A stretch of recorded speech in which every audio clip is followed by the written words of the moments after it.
ತಂದೆಯಾಗಿ ತಾಯಿಯಾಗಿ ಮಮತೆಯಿಂದ ಬೆಳೆಸಿದೆ. ತಂದೆಯಾಗಿ ತಾಯಿಯಾಗಿ ಮಮತೆಯಿಂದ ಬೆಳೆಸಿದೆ.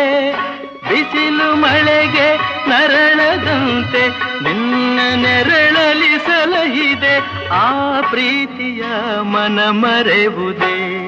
ನಿನ್ನ ಕಂಗಳ ಬಿಸಿಯ ಹನಿಗಳು 100 ಕಥೆಯ ಹೇಳಿದೆ.